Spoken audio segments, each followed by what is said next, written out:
For generations, we have been taught that we had to believe the story of the Exodus on faith alone. We were told that Mount Sinai, where Moses received the 10 Commandments, was located in Egypt, but there was no real evidence to make it believable. No pictures of left-behind artifacts, practically nothing to validate one of the most important stories of the Bible. The Bible says over 70 times that the Israelites went out of Egypt to Midian, which would be mostly or entirely modern-day Saudi Arabia. Is it true that there is very little evidence that the Exodus story happened, or have we actually just been looking in the wrong spot? While the theory of Moses and the Israelites being in Saudi Arabia is a relatively new theory to those of us in the outside world, it isn't new to the locals living there. We were frequently approached by Saudis eager to talk to Americans for the first time face to face. And one of the first things they would say with excitement was, "Did you know Moses was here? Let me show you where he and his people were."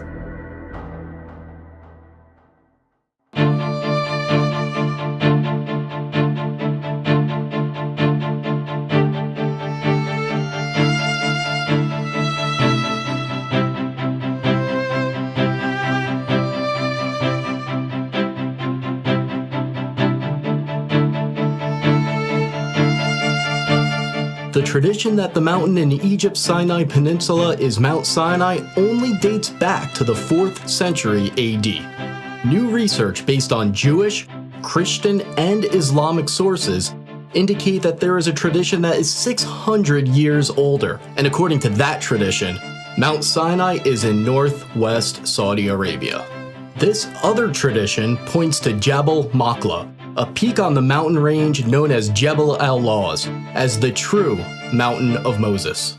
Several historical sources, including Josephus, recorded that Mount Sinai is the highest mountain near a city that is today called Al-Bad. Locals refer to Jabal Makla as Jebel Musa, the Mountain of Moses. So you call this one Jebel Musa? Jebel Musa. One of the distinguishing features of this mountain is the blackened top that you can see right behind me. The Bible says that God descended upon Mount Sinai as a fire. The blackened peaks stick out from the surrounding areas, and the rocks are only black from the outside. Researchers disagree as to whether the blackened rocks are actual evidence of God descending upon the mountain as a fire like the Bible says, or whether it's natural volcanic rock. A small handful of Americans tried to sneak into this area in the late 1970s and the 1980s. They were arrested, and their photos and videos were confiscated by the Saudi police. Their evidence was lost. However, images and videos slowly began leaking out to the outside world. According to those who snuck in and were arrested, these sites were being kept secret by the Saudi regime, a theocracy that hid them from the world using fences and police and the threat of force. As I tried to understand why the Saudis were hiding this important site, I began reaching out to sources in the Islamic world. For 15 years, I've been in the fields of intelligence, counterterrorism, and international relations, and one of my best contacts had a story to tell. He used to belong to a jihadist group, and he even had meetings with Pakistani intelligence and close associates of Osama bin Laden. And now, he's speaking out for the first time. When I was in the jihad world, we all knew that the Mount Sinai was in Saudi Arabia. The people on the outside, even most Muslims, had no idea that it was there, because we fighters didn't want anyone to know about it. We all knew that the Saudi government hid it and protected it with security, and we all agreed with it. We believe that if a site, even a holy site, is visited by people and used for idolatry, it should be destroyed. But our hiding it, according to the Islamic law, is what saved it, so you can see it today and appreciate it.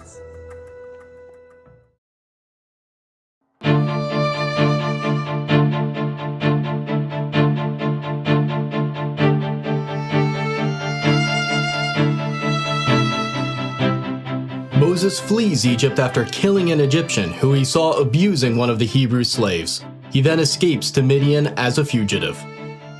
In Midian, Moses sits by a well and he meets the daughters of Jethro who are getting water for his flock. Moses then marries one of his daughters. We are in the ancient land of Midian right now, near the town that locals describe as originally being the land of Jethro. When we visited this area, multiple Saudis approached us to tell us this is where Jethro and Moses resided.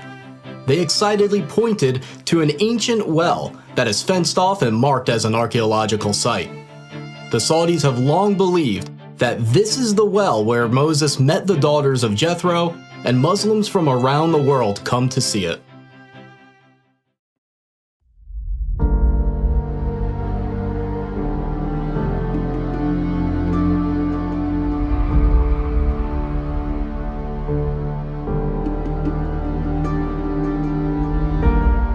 The book of Exodus says that the Red Sea crossing happened at a spot named Yam Suf, but experts have long disagreed about where it was. There are two proposed Red Sea crossing sites from Egypt into Saudi Arabia. The first candidate is at the Straits of Tiran, at the bottom of Egypt's Sinai Peninsula. The second candidate is at Egypt's Nuweiba Beach. Dr. Glenn Fritz, who has a PhD in environmental geography, conducted a massive study of the land and all the historical references about where the crossing happened.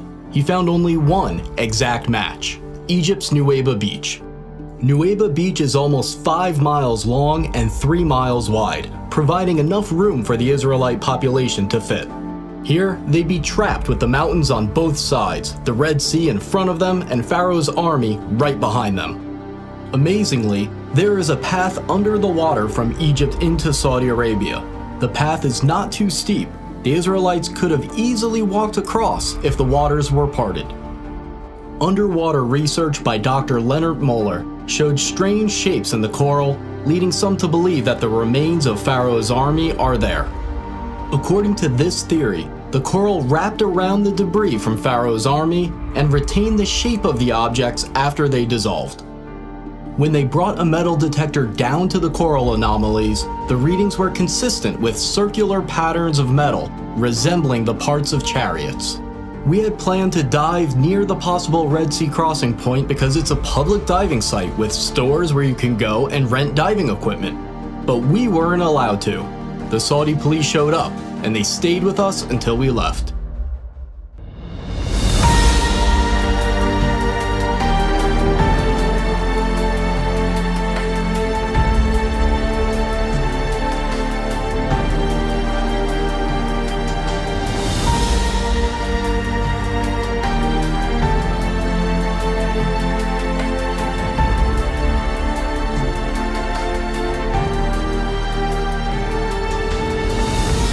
After the Red Sea crossing, Moses and the Israelites stop at a place near Mount Sinai named Elim.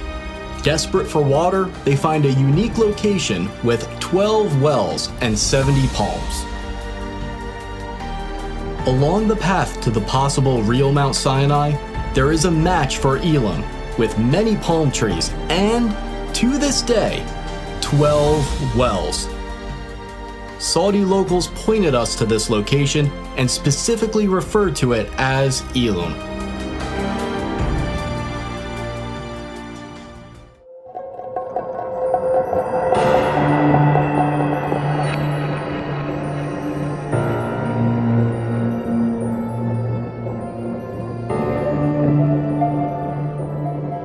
Another major event by Mount Sinai is the incident with the golden calf. While Moses is up on Mount Sinai, some of his followers begin worshiping a golden calf. They place it up on a stand and begin worshiping around it, and they set up an altar in front of it. When Moses comes down from Mount Sinai, he destroys the golden calf and sprinkles its remains into the river that comes down from the mountain. Here, in front of the mountain, we have the remains of what may have been that golden calf worship site. Now behind me, in this fenced-in archaeological site that the Saudis are protecting, you see both a stand with many petroglyphs of cows and people worshiping cows, as well as a structure that is slightly lifted that may be the altar in front of the golden calf stand. There's a sign in Arabic and English warning intruders against going into the area.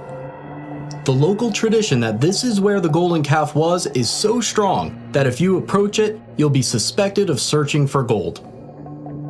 According to the Bible, the worshippers of the golden calf say, "These are your gods, O Israel." This verse indicates that there are multiple depictions of bulls as the Israelites are worshiping the golden calf. On the top of the stand where the golden calf would have been placed, there is a circular indent where the rock has been worn down. It's speculated that this is where Moses grounded the golden calf into powder. After Moses destroys the golden calf, 3,000 of the golden calf worshippers are killed, so there must be a spot where thousands of people were buried. About 4 miles from this site, there's a massive ancient graveyard. It appears to be a mass burial site where the graves were dug all at once. It's located just outside the plain where the Israelites would have camped, so it's exactly where it should be if this is where that story took place. Here too, the Saudis have a sign identifying it as an archaeological site, and it's patrolled by police.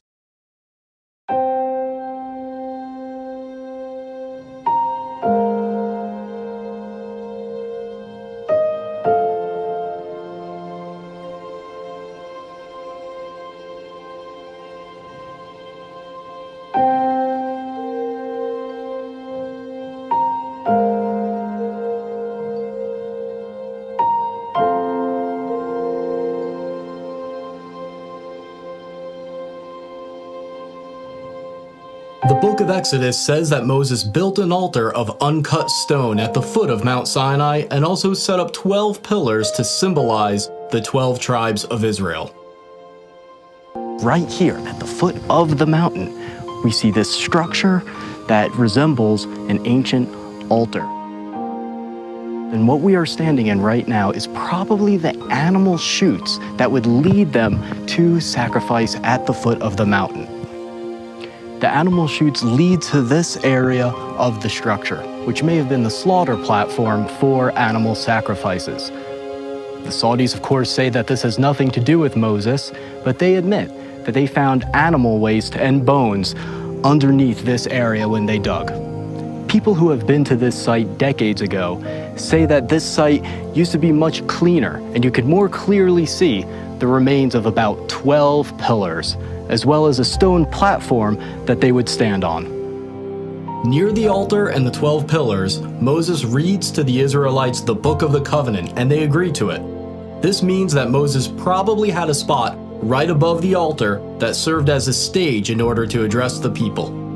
Right above this area with the altar and the pillars, there is an area that could have been a perfect spot for Moses to be seen and heard when the covenant is made. A Saudi local actually pointed to this part of the mountain and showed us how Moses' voice would have echoed like he was speaking in a natural amphitheater. The Bible says that a brook flowed down from Mount Sinai, providing water for the Israelites. The brook must have come down near the altar at the foot of the mountain for the sacrifices to take place, and the brook must have come near the golden calf because Moses threw its remains into the river. It's very easy to see where there was once a stream coming down from this mountain, where there's evidence of burnt sacrifices. It then ends up near the possible golden calf worship site. There's even evidence of wells around the area where a pool of water would have formed, proving that a large population once lived there. According to the Bible, the prophet Elijah travels to Mount Sinai, and once he gets there, he goes into a cave, and that's where he talks to God. The real Mount Sinai must therefore have a cave that is accessible, safe, and suitable for sleeping. This cave above the altar is about 15 feet high, 20 feet long, and 20 feet deep. If this is the real Mount Sinai, then this is almost certainly the Cave of Elijah.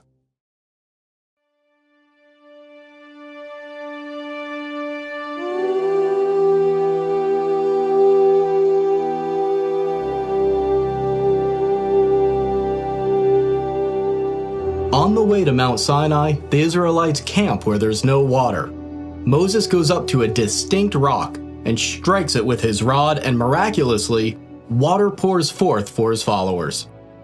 The historian Josephus said that the split rock could still be seen in his time, and it was so big that it could not have been moved. Is it possible that this split rock still remains today, testifying to the accuracy of this story? The answer is yes, and it is stunning.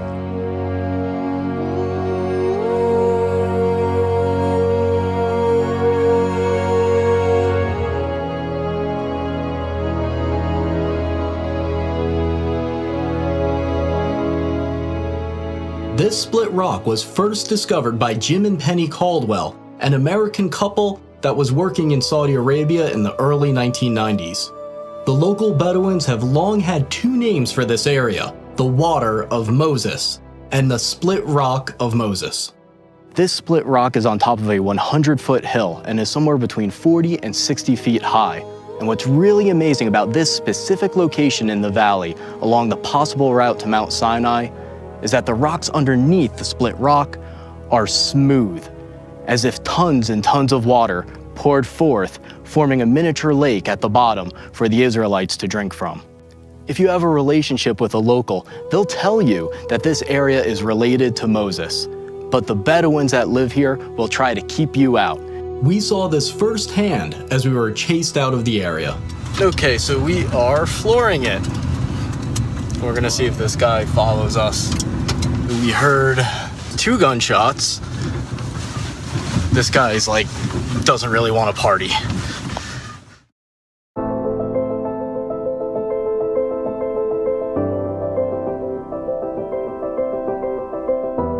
The Bible says the area near the split rock where the Israelites fought the Amalekites is named Rephidim, which means place of rest.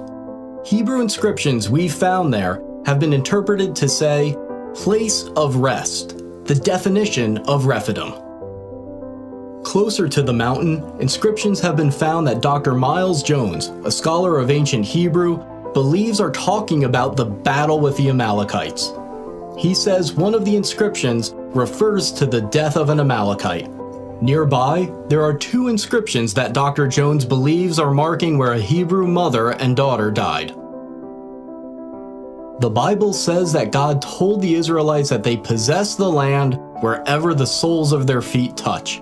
Near the split rock and near the mountain, there are many inscriptions with an image of a foot and a sandal. Next to the image, there is Proto-Hebrew writing that means the sole of the foot. We also found inscriptions that were translated and found to refer to Yahweh, the Hebrew name for God. There's another area near the mountain named Wadi Musa, or the Valley of Moses. Here, a depiction of a menorah was found, and it might be the oldest depiction of a menorah known today. Now, a new eyewitness has come forward to reveal that the Saudis have been hiding the evidence of the Exodus since at least World War II. This man was an American pilot who met the King of Saudi Arabia. Bob Cornuke was one of the first people to reach Jabal Maqla in the 1980s, and he recently interviewed that pilot and made the footage available for this video. It's an honor to meet you. Well, thank you. Our lives have intersected possibly in something very historic, and we're talking about where the real Mount Sinai is located. And I had no idea that someone as far back as World War II would have seen the mountain and had been told that the mountain was the holy mountain of Moses. Did any of the Muslims tell you that that was a holy mountain? Oh yes. I guess everybody in the military knew it was holy. Yeah. Well, they forbidden me to fly around it, and it was off limits that I'd be killed either by God or by maybe some of them, I don't know. And when I took off, I was half scared to death. You bet I flew around it. But it was different than the rest of the mountains because it was black on top? Oh, it was a blackish green. It was dark enough to be somewhat frightening. You don't know what I really believe. I think it's Mount Sinai. I think God let me fly around it. That's what I think. I think He let you and me both live. Why haven't we heard about this other candidate for Mount Sinai? Why has almost the entire focus been on the traditional site despite its lack of compelling evidence. Think about how many things line up with the biblical story right here at this mountain. There's a beach and path where the Red Sea crossing could have happened, matching the biblical account. You can see how the Israelites could have camped near Elim with its 12 wells and 70 palms. Along the way to Jabal Makla, there's a split rock and area suitable for camping. There's a mountain referred to as the Mountain of Moses, with a large plain in front of it where millions of Israelites could have camped. You can see an altar of uncut stone at the foot of the mountain, where there's evidence of burnt sacrifices, right where it should be. There's evidence of bull worship, and you can see exactly how Moses would have seen the golden calf worship going on as he came down from the mountain. There's a brook that comes down from the mountain just like the Exodus story says. You can see right where the cave of Elijah might have been. All of these little details have to fit, and they fit. After I came back from the trip, people asked how I felt standing there where so few people have been able to, and the predictable feelings were easy to describe. The adrenaline, amazement, awe, but there was an emotion that was more difficult to describe. I didn't deserve to be there. I'm not someone who's given away his wealth to the poor, I'm not a scientist or a pastor, and there are still days where I feel like I have no faith at all. But then as I looked at the mountains, I remembered something. The Bible has a clear pattern where God doesn't use the best or the most expected. Even Moses was so insecure that he didn't want the job. Rather than using the most qualified, the pattern is that God uses the unexpected, the insecure, the flawed, the depressed, the doubter, the underdog. Every single person can make a difference, especially those that think they can't. As you watch this, the Saudis are constructing a super city that is planned to be 33 times the size of New York. If all of us don't take action, Saudi construction in the area may destroy key evidence and prevent excavation for the foreseeable future. To try to stop these sites from being threatened, we have set up a website and a nonprofit organization to support further research and to convince the Saudis to preserve the sites so they can be saved and investigated. We're entering a period that we have never been in before, one where this footage and other evidence of the Exodus and the Bible overall are only a click away for anyone on Earth with an internet connection. And as these sites are revealed, it will change the Middle East forever and impact the billions of people who follow Judaism, Christianity, Islam, and those with no faith at all. The world is about to change.